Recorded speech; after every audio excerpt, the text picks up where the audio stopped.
Halo semuanya, perkenalkan nama saya Lisna Tibulele. Saya dari Prodi Pendidikan Bahasa dan Sastra Indonesia NIM 24200261012 semester 3. Tugas mata kuliah Strategi Pembelajaran Bahasa Indonesia. Dosen pengampu Bapak Agustinus Duha, SPD, NPD. Pada video saya kali ini, kami mendapat tugas untuk menjelaskan berbagai metode yang digunakan dalam strategi pembelajaran.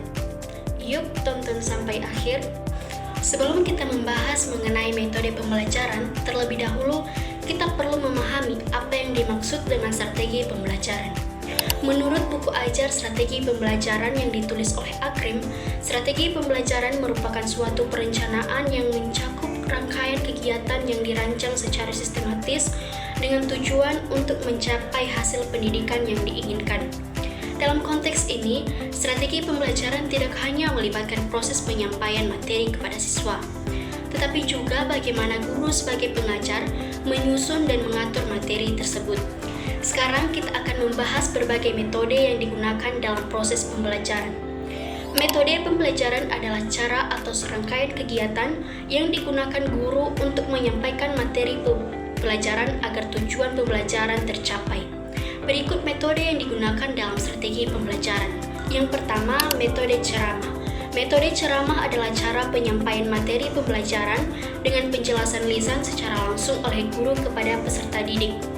Metode ini biasanya digunakan ketika guru ingin memberikan informasi atau konsep dasar yang harus dipahami terlebih dahulu sebelum kegiatan belajar lainnya dilakukan. Contoh, guru menjelaskan pengertian, ciri-ciri, dan unsur-unsur puisi kepada siswa di kelas sebelum mereka diminta untuk menganalisis puisi. 2. Metode diskusi. Metode diskusi adalah cara belajar yang dilakukan dengan saling bertukar pendapat antara peserta didik untuk membahas atau memecahkan suatu masalah tertentu. Dalam metode ini, guru berperan sebagai fasilitator yang mengarahkan jalannya diskusi agar tetap fokus pada topik. Contoh, siswa dibagi menjadi beberapa kelompok untuk mendiskusikan makna nilai moral yang terkandung dalam cerpen Robohnya Surau Kami karya A.A. Nafis, kemudian menyampaikan hasil diskusinya di depan kelas. Yang ketiga, metode demonstrasi.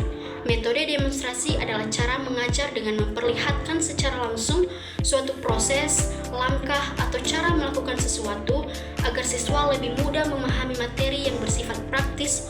Contoh, guru bahasa Indonesia memperagakan cara membaca puisi dengan intonasi, ekspresi wajah, dan gerak tubuh yang tepat di depan siswa sebagai contoh sebelum siswa diminta untuk menirukan. Yang keempat, metode tanya jawab. Metode tanya jawab adalah cara mengajar dengan mengajukan pertanyaan kepada siswa atau memberikan kesempatan bagi siswa untuk bertanya kepada guru tentang hal yang belum dipahami. Tujuan metode ini adalah untuk menggali pengetahuan, meningkatkan keaktifan, serta mengukur pemahaman siswa terhadap materi yang dipelajari. Contoh, guru bertanya, apa yang dimaksud dengan tokoh protagonis dalam cerita? Lalu siswa menjawab berdasarkan pemahaman mereka, dan guru melanjutkan dengan penjelasan tambahan. Yang kelima, metode discovery learning atau penemuan. Metode discovery learning adalah pendekatan pembelajaran di mana siswa secara aktif menemukan sendiri konsep atau pengetahuan melalui pengamatan, percobaan, dan analisis, bukan hanya menerima informasi dari guru.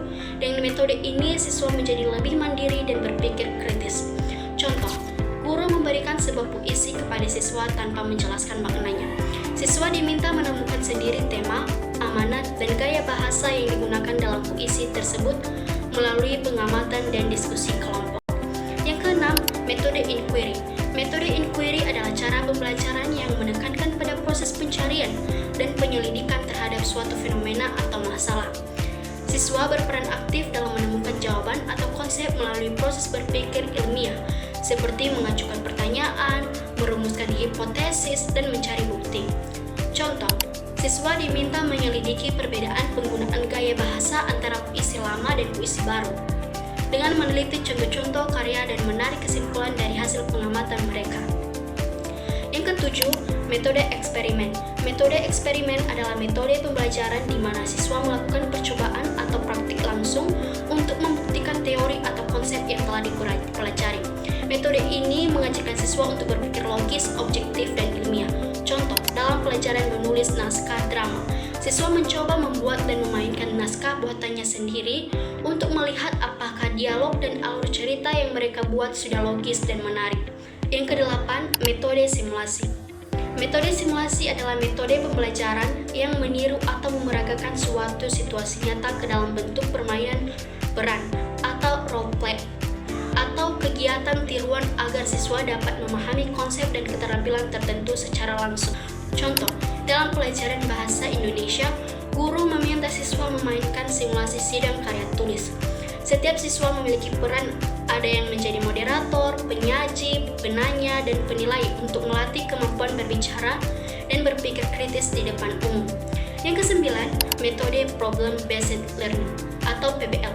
Metode PBL adalah pembelajaran yang diawali dengan pemberian suatu masalah nyata agar siswa berusaha menemukan solusi melalui analisis dan penalaran.